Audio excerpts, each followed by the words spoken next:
Hello दोस्तों, आज हम लोग पढ़ेंगे section 2 mister talent ghost chapter के बारे में with full explanation. The first time I met Mr. Tallent was in the late summer of 1906 in a small, lonely inn on the top of a mountain. Means पहली बार जब narrator mister talent से गर्मी के महीने में साल 1906 में एक छोटे से इन में मतलब एक छोटे से होटल में जिसमें खाने और रहने की भी सुविधा होती है जो एक ऊंचे पर्वत पर स्थित था ओहा पर मिले थे. For natives, rainy days in these places are not very different from other days, but for the tourist, rainy days are boring. मतलब जो ओहा के निवासी है उनके लिए तो ये रेनी डे सामान्य दिन की ही तरह है, लेकिन जो टूरिस्ट है उनके लिए तो ये बहुत ही बोरिंग है क्योंकि ऐसे में पूरा जो घूमने का मजा है ना वो पूरी तरह से खराब हो जाता है. I had been bored for a week and was thinking of returning to London when Mr. Tallent came. Narrator भी करीब एक सप्ताह से बरसात के कारण बोर हो गए थे और वापस आपने लंदन जाने के बारे में सोच ही रहे थे कि मिस्टर टैलेंट आए. And because I could not place Mr. Tallent nor elucidate him to my satisfaction, he intrigued me. और जैसा कि नैरेटर मिस्टर टैलेंट को देखकर जितना आकर्षित हुए,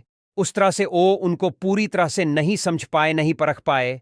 एक बैरिस्टर मतलब एक बड़े वकील को जितना कम समय में किसी को पहचान लेना चाहिए, यहां पर नैरेटर जो कि एक बैरिस्टर होते हुए नहीं कर पाए. I did not see Mr. Tallent arrive, nor did observe him entering the room. I looked, and he was there, in the small, firelit parlor. जैसा कि नैरेटर मिस्टर टैलेंट को ना ही आते हुए देखे ना ही कमरे में जाते हुए देखे, नैरेटर ने मिस्टर टैलेंट को अंगिथी जहां पर आग तापा जाता है ओहा पार देखा. He was a gentle, moth-like man, very lean and about 6'3" or more. He had neutral-colored hair and eyes, a nondescript suit, limp-looking hands and slightly turned-up toes. वह एक सभ्य व्यक्ति थे जो करीब 6 से 7 फीट लंबे बिल्कुल पतंगे की तरह दिख रहे थे. उनका बाल और आंखें सामान्य रंग की थीं और पोशाक सामान्य पहने हुए थे. उनकी बाहें मुड़ी हुई और पैर की अंगूठे ऊपर की तरफ मुड़ी हुई थीं. The most noticeable thing about him was an expression of passive and enduring obstinacy. उनके बारे में सबसे उल्लेखनीय बात यह थी कि वे धैर्यवान और हठधर्मी थे. I wished him good evening and asked if he had a paper. मैंने उनसे पूछा कि क्या उनके पास कोई कागज है. No, he said softly, no, only a little manuscript of my own. नहीं, उन्होंने आराम से कहा कि नहीं, मेरे पास केवल एक छोटी सी मेरी manuscript मतलब मेरी लिखी हुई लिपि है. Now, as a rule, I am as wary of manuscript as a hare is of greyhounds.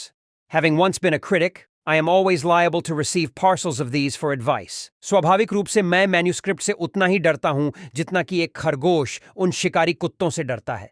मैं एक आलोचक के नाते मेरे पास हमेशा इस तरह की मैन्युस्क्रिप्ट आती थी जिस पे मैं अपनी राय देता था. But the day had been so dull, and I had nothing else to read. May I have the privilege? I queried, knowing he intended me to have it. मेरे लिए दिन इतने खराब हो गए थे कि मेरे पास पढ़ने के लिए कुछ भी नहीं था. मैंने उनसे आग्रह किया कि क्या वे मुझे अपनी स्क्रिप्ट देंगे, ये जानते हुए कि वे मुझे अपनी स्क्रिप्ट दे देंगे. How kind, he exclaimed. A stranger, knowing nothing of my hopes and aims, yet willing undertake so onerous a task. कितना दयालु. वह आश्चर्यचकित हुए और बोले, एक अजनबी, जो मेरी आशाओं और लक्ष्यों के बारे में कुछ भी नहीं जानता, फिर भी इतना कठिन कार्य करने को तैयार है. यहां पर onerous का मतलब बेहद कठिन कार्य से है. Not at all, I replied with a nervous chuckle.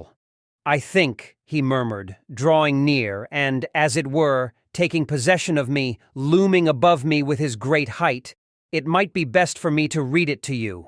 I am considered to have rather a fine reading voice. Then he read. बिल्कुल नहीं. मैंने घबराहट भरी हंसी के साथ उत्तर दिया. मुझे लगा कि वह बुदबुड़ाए, मेरे पास आए और मेरे ऊपर झुकते हुए अपनी लंबी कद के साथ जैसे कह रहे हों कि इसे तुम्हें पढ़कर सुनाना मेरे लिए सबसे ज्यादा अच्छा रहेगा. और फिर उन्होंने पढ़ा. I wish I could describe to you that slow, expressionless, unstoppable voice. It was a voice for which at the time I could find no comparison.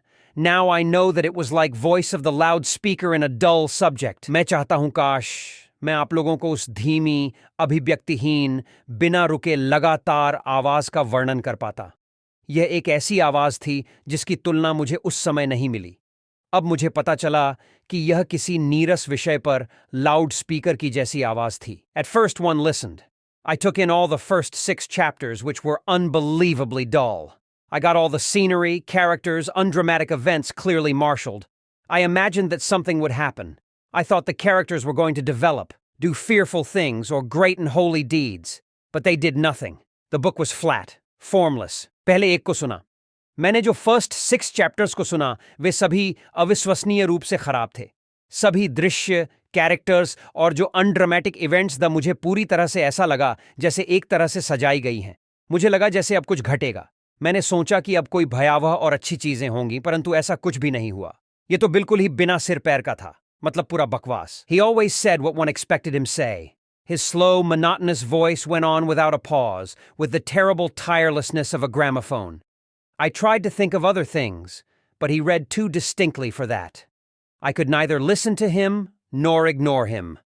I have never spent such an evening. The hours dragged on. At last, I weakly murmured, "Could we have a pause just for a few minutes? For discussion." आखिरकार मैंने हल्के से बोला कि क्या हम लोग कुछ समय के लिए रुक सकते हैं, कुछ और चर्चा के लिए। At last, I weakly murmured, "Could we have a pause just for a few minutes? For discussion." आखिरकार, मैंने हल्के से बोला कि क्या हम लोग कुछ समय के लिए रुक सकते हैं, कुछ और चर्चा के लिए। "Not," he replied, "at the most exciting moment. Don't you realize that now I have worked up my plot to the most dramatic moment? All the characters are waiting. Attention for the tragedy." He went on reading. I went on awaiting the tragedy. But there was no tragedy. My head ached abominably. I found myself thinking quite solemnly. नहीं, वह बोले, सबसे रोमांचक क्षण, क्या तुम्हें इसका एहसास नहीं हो रहा है? अब तो सबसे ड्रामेटिक मोमेंट आएगा। सभी कैरेक्टर्स जो हैं अब ट्रेजेडी का इंतजार में हैं। मतलब अब कुछ भयंकर होने ही वाला है।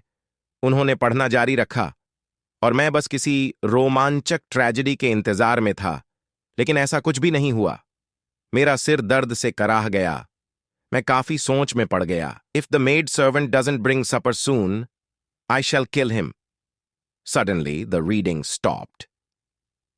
यदि मेड सर्वेंट मतलब नौकरानी यदि सपर मतलब रात का खाना लेकर अभी नहीं आती है तो मैं उसे मार दूंगा।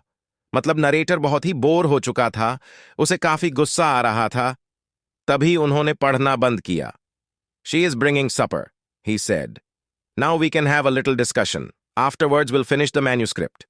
उन्होंने कहा कि नौकरानी खाना लाई है, अब हम कुछ डिस्कशन कर सकते हैं और इसके बाद हम मैन्यूस्क्रिप्ट को खत्म करेंगे। He did. And after that, he told me all about his will. He said he was leaving all his money for the posthumous publication of his manuscripts. He also said that he would like me to draw this up for him and to be the trustee of the manuscripts. और उन्होंने ऐसा ही किया। उसके बाद उन्होंने मुझे अपनी वसीयत के बारे में सारी बात बताई। उन्होंने कहा, वे चाहते हैं कि उनकी सारी संपत्ति उनके मरने के बाद उनकी मैन्युस्क्रिप्ट के प्रकाशन में खर्च किया जाए। उन्होंने यह भी कहा कि वे चाहते हैं कि मैं इसे करूं। वे मुझे इसका ट्रस्टी यानी संरक्षक भी बनाना चाहते हैं। I said I was too busy. He replied that I could draw up the will tomorrow. After that, you need do no more. You can pay a critic to read the manuscripts. You can pay a publisher to publish them. And I, in them, shall be remembered. मैंने कहा कि मैं बहुत ही व्यस्त हूं, मैं ऐसा नहीं कर सकता हूं।